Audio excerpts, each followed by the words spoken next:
If you believe that articulating the perfect sentiments will entice her return, you are already diminishing your position. She does not return for mere expressions.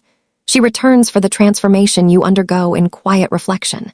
This transcends superficial tactics. It delves into human psychology. It concerns influence. It involves evolving into the individual she cannot erase from her mind. Even in her attempts to do so, she will inevitably return if you grasp this fully. And implement these principles without deviation. Let us proceed. First, cease seeking validation through explanation and embrace deliberate inaccessibility. When a woman departs, many men hasten to justify their actions. They pursue resolution. They yearn for acknowledgement. And fundamentally, they desire reselection. Yet, what they overlook is this. The more you strive for comprehension, the more you appear as someone incapable of enduring separation. You begin debating your merit rather than embodying it. And when you debate your worth, it erodes immediately. Let us confront this candidly. Verbal appeals do not reclaim her. Constant availability does not spark intrigue.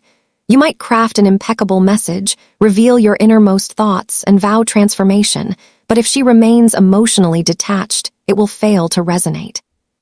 All she perceives is discord. The sole element that alters her viewpoint is juxtaposition.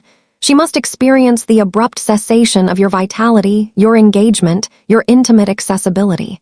That quietude should disrupt her anticipations.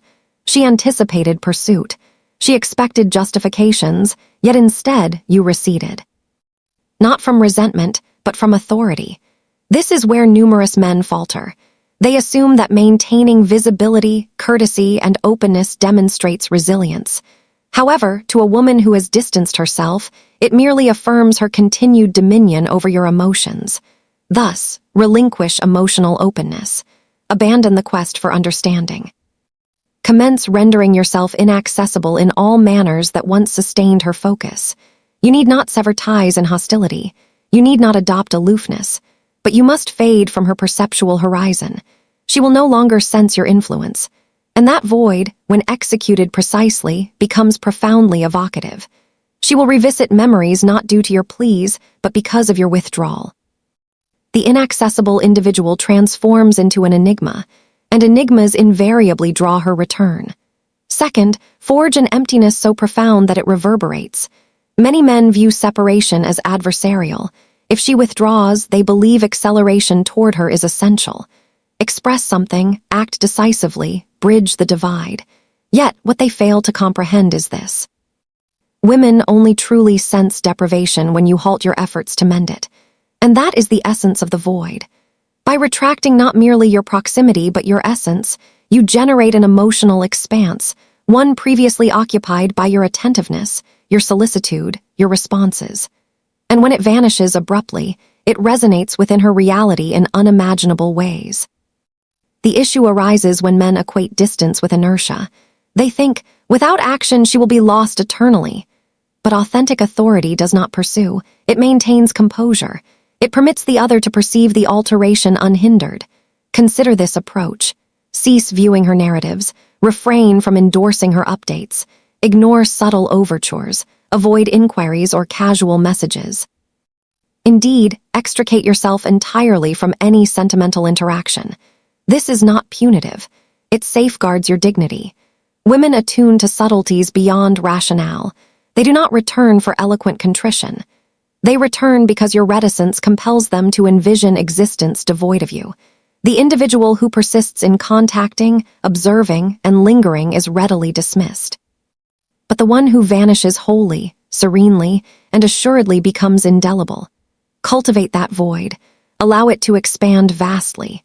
Permit her to recognize the expanse you once occupied. And amid your quietude, let her contemplate the self that has forfeited access to you. Eventually, the resonances of that expanse articulate more compellingly than any discourse. Third, embody the archetype she presumed unattainable without her. Here is an unvarnished reality. Most women depart anticipating your disintegration in their absence. They foresee unraveling, pursuit, collapse. And by fulfilling that, you validate her presumptions. Yet, by advancing instead, by ascending independently, you dismantle her convictions regarding your significance. You seek her restoration. Then redirect your efforts from mending the bond to refining your character within it. Reflect. Where did I forfeit my acuity? Where did I neglect self-prioritization?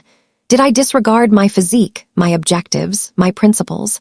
This moment demands evolution into the figure she never envisioned possible sans her. The individual who derives affirmation internally. The one who cultivates rigorously, studies voraciously, constructs existence purposefully. A figure so immersed in his trajectory that her potential re-entry might warrant reconsideration. Herein lies the psychological nuance. Women gravitate toward progression, particularly when it unfolds absent them. When she observes your refinement, equanimity, empowerment devoid of acrimony. That disparity engenders internal dissonance. She begins interrogating her judgment. She commences surveillance. She initiates remorse. Yet this falters if feigned. You cannot simulate advancement for reclamation. You must transcend the compulsion for her return. This metamorphosis eschews vengeance. It embraces renewal. It reconstructs your framework, your aura, your vitality to an elevation where she ceases to delineate your esteem. Upon witnessing that progression, whether imminently or distantly, it will prove irrefutable. You will require no articulation, no substantiation, for by then, she will acknowledge that she departed from a transformed entity now confronting her. Fourth, permit tranquility to eclipse her uncertainties. Elevation of tone is unnecessary for audibility.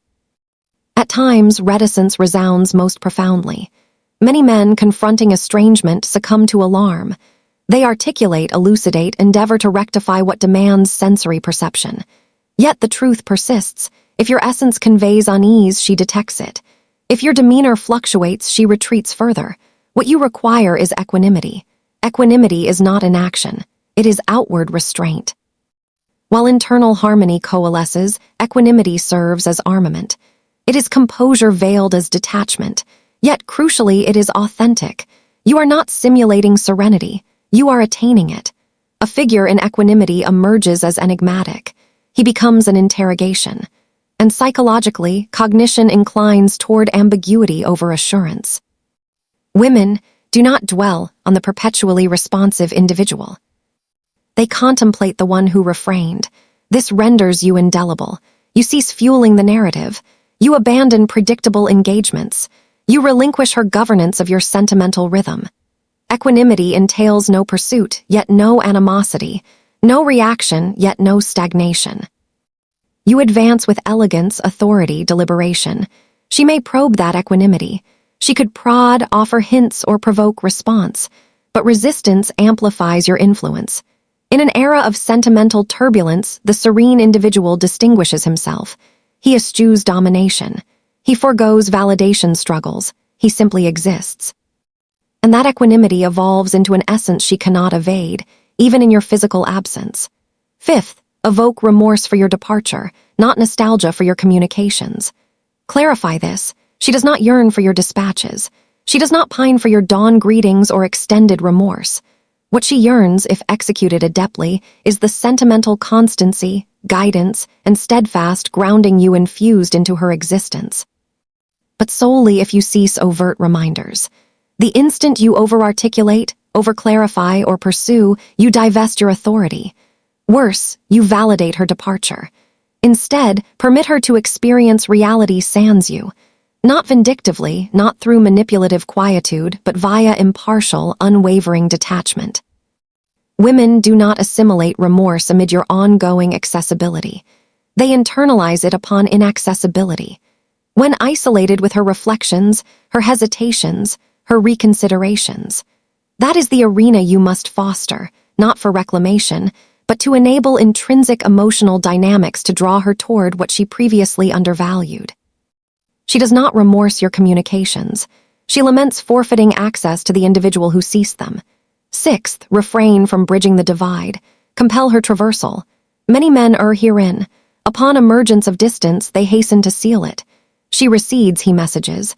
She estranges, he orchestrates extravagance. Yet that impulse, that apprehension of expanse, precisely undermines your esteem. Hastening to seal the divide conveys one notion: I cannot subsist independently.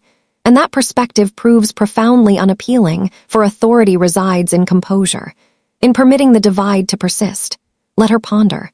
Let her confront the expanse she initiated. Let her navigate the quietude sans your intervention. If destined to reunite, she will traverse autonomously. But pursuing her across, it deprives her of the mechanism that would facilitate return. Compel her traversal, for that alone ensures valuation of the counterpart. Seventh, rely on temporal influence, not discourse. Many men fixate on chronology erroneously. They presume swift action, opportune messaging, or impeccable phrasing pre-oblivion can invert circumstances. Yet temporally it allies with you, not against. Upon ceasing dialogue, upon total extrication from discourse, an intriguing phenomenon ensues. She begins sensing silence's burden. Not instantaneously, not initially, but gradually, inquisitiveness infiltrates. What occupies his thoughts? Why the reticence? Why his apparent contentment sans me? Those inquiries stem not from your expressions. They arise from prolonged detachment, and therein commences the pivot. For absent daily exposure to your essence, one either erases you or begins yearning the reliable, composed, authentic iteration. Premature discourse resets progression. You preempt her speculation. You alleviate her unease in deciphering missteps. But sustaining reticence while prioritizing self-advancement prompts her self-interrogation. Afford her duration to discern losses. And crucially, afford yourself duration to recognize entitlements. Thus, permit the passage of days. Allow weeks to elapse. Let her peruse archived recollections sans novel additions. Permit chronology to recast the sentimental narrative, not via your articulation, but through your reticence. She will return, not from entreaties, but because chronology illuminated unspoken truths. Eighth, evolve into the individual independent of her reappearance. This constitutes the paramount irony. Intensified reclamation efforts diminish likelihoods.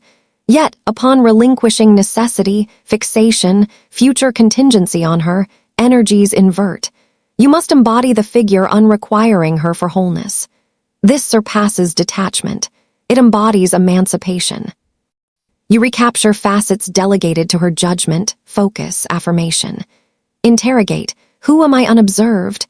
Who am I unqueried? Who am I unburdened by proof? That figure, audience independent, proves most formidable, evolving sans authorization. He progresses intrinsically. Women discern this pivot. It lacks ostentation. It evades digital proclamation, yet proves incontrovertible. You commence ambulating, articulating, existing distinctly, not for reclamation but from reclaimed origins pre-attachment. And the irony, upon her return inevitable, she encounters an iteration beyond her sway. That signifies triumph. Not re-entry, but dignity. Thus embody that figure, the builder over hoper, the advancer over waiter. Should she reappear, acceptable. Absent her, you manifest destined potential independently. Ninth, permit her to sense the emptiness you instilled, not the endeavors expended. Upon relational dissolution, men frequently ruminate on deficiencies or inadequacies. They dwell on contributions, dialogues, tokens, nocturnal exchanges, hopping recollection prompts return. Yet truth prevails, endeavors do not retain, essence does, and the essence she recalls most is the inaccessible one. What she genuinely perceives is the emptiness, not your accomplishments catalog. Absorb this. She misses not your endeavors. She misses the foundational iteration in her existence, the directed figure, the unhesitant one, the provider of constancy, poise, assured confidence. Upon reticence, that iteration rarefies, and rarity engenders esteem. Permit her to perceive that esteem, not via demonstration, but extraction. Let her speculate the grounded figure's whereabouts. Let her confront the forfeiture of security, essence, vitality once possessed. Eschew disrupting that epiphany. Refrain from acceleration. Merely recede honorably. For when a woman authentically senses the emptiness, she transcends endeavor assessments and comprehends her underestimation of possessions. 10. Upon her return, eschew the archetype she abandoned. Herein lies the climactic error many commit. She reemerges, yet you persist unchanged. Still accessible, responsive, clinging. Clarify if principles adhered, return probability elevates. Yet, query not occurrence, but whether rediscovered figure merits her contrition. You must transcend prior self upon re-encounter. Objective transcends reclamation. It demands such advancement, anchoring, elevation that her fit warrants scrutiny. Pursuit eschews retribution. It embraces metamorphosis. Upon return, she should perceive as visitor in your novel realm. One independent of her affection, focus, contrition. And upon realization, witnessing vocal serenity, decisional lucidity, essential authority, she transcends curiosity. She becomes profoundly, irrefutably captivated. For nothing captivates a woman more than a familiar figure evolved beyond her merit. If this struck a chord, share it with one in need. Comment your insights below and subscribe to InspireX, where psychology intersects influence. And recall, reticence signifies not frailty, but progression.